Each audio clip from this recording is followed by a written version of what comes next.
अस्सलाम वालेकुम, welcome to आमनाज़ food. आज आमनाज़ फूड में हम बनाने जा रहे हैं रसमलाई। रसमलाई मेरी बहुत फेवरेट रेसिपी है। यूजुअली मैं इतना मीठा खाती नहीं हूँ, लेकिन जब रसमलाई पकी हो तो मैं लाजमी खाती हूँ।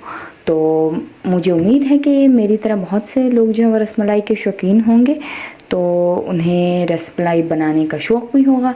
तो चलते हैं रेसिपी की तरफ। रसमलाई बनाने के लिए जो चीज़ें हमें लाजमी चाहिए वो हमें चाहिए यहाँ पे दूध, नीडो यानी खुश्क दूध और अंडे, बेकिंग पाउडर। यहाँ पे मैंने जो है वो 4 अदद अंडे लिए हैं, 4 टीस्पून बेकिंग पाउडर लिया है, 2 टेबलस्पून ऑयल लिया है। नीडो के मैं ये वाले 4 कप यूज़ करूँगी। इस तरह के कप आप सबके घर में होंगे, तो इस साइज़ के आपने जो है वो कप लेने हैं। सबसे पहले अब हम क्या करेंगे कि हम अपने दूध को, मैंने यहाँ पे ऑलपर्स का दूध लिया है, आप किसी भी ब्रांड का ले सकते हैं, आप खुला दूध ले सकते हैं, लेकिन मैं जो हूँ वो इस दूध को यूज़ करती हूँ। तो हम जो है वो सबसे पहले दूध को उबलने के लिए रखेंगे। जब तक दूध उबलेगा हम जो है वो तब तक रसमलाई के बॉल्स रेडी कर लेंगे।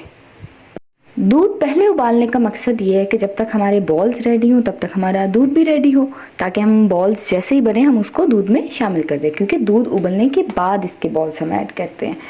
तो हम जो है वो सबसे पहले दूध को उबलने के लिए रखेंगे।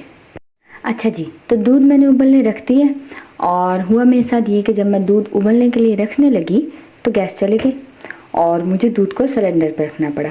आप लोग भी कमेंट सेक्शन में लाजमी बताइएगा क्या क्या आपके घर में गैस आती है। अच्छा जी, तो हम जो है वो बॉल्स बनाने की तरफ चलते हैं। यहाँ पे हमारे पास हैं 4 अदद अंडे। हम जो है वो इसको इसमें तोड़ लेंगे।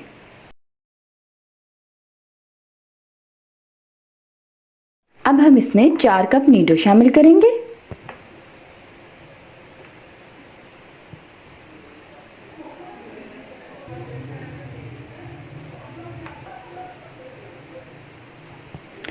नीडो शामिल करने के बाद हम इसमें 4 टीस्पून बेकिंग पाउडर शामिल करेंगे और फिर हम इसमें 2 टेबलस्पून ऑयल शामिल करेंगे। अब हम इसको अच्छे से मिक्स कर लेते हैं और उसके बाद हम इसके बॉल्स बना लेंगे।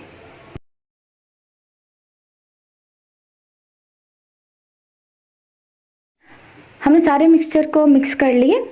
अब हम इसके बॉल्स बनाना स्टार्ट कर देते हैं। तो बॉल्स बनाने के लिए हम यहाँ पे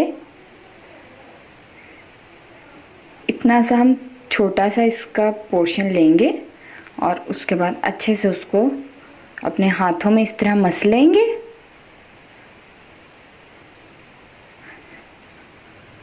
आप कोशिश करिएगा कि जो आप बॉल्स बनाएं उनमें कोई क्रैक्स वगैरह ना हो।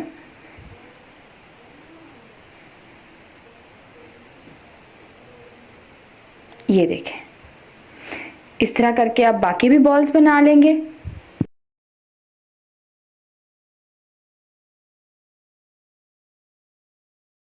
अच्छा जी, तो बॉल्स हमारे बिल्कुल रेडी हैं और इतनी देर में हमारा दूध भी उबल गया। अब हम इन बॉल्स को उस दूध में डाल देते हैं। अब हम इसमें अपने रसमलाई के बॉल्स शामिल कर देते हैं।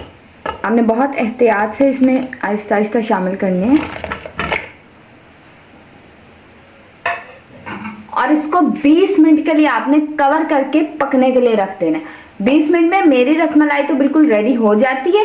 आप अपनी रसमलाई चेक कर लीजिएगा। अगर 20 मिनट में वो नहीं पकी होगी तो आप उसको थोड़ी देर और पका लेंगे। अदरवाइज 20 मिनट में रसमलाई बिल्कुल रेडी हो जाती है। तो हम इसको 20 मिनट के लिए कवर करके रख देते हैं। आपने इसको नॉर्मल आंच में रखना है, नॉर्मल फ्लेम रखना है आपने चूल्हे का, बहुत ज़्यादा तेज या बहुत ज़्यादा आहिस्ता नहीं रखना। अब हम इसको 20 मिनट बाद चेक करेंगे। 20 मिनट हो चुके हैं।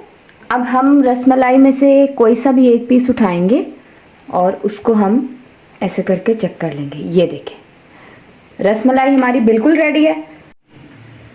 अब हम इसमें चीनी ऐड कर देते हैं। चीनी जो है वो आप अपने टेस्ट के हिसाब से ऐड करेंगे।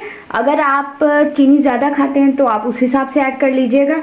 और चीनी जो है वो पहले थोड़ी डालिएगा, उसको चख लीजिएगा, फिर उसके बाद आप जो है वो बाकी पोर्शन अगर आपको ज़रूरत होगी तो आप डालिएगा।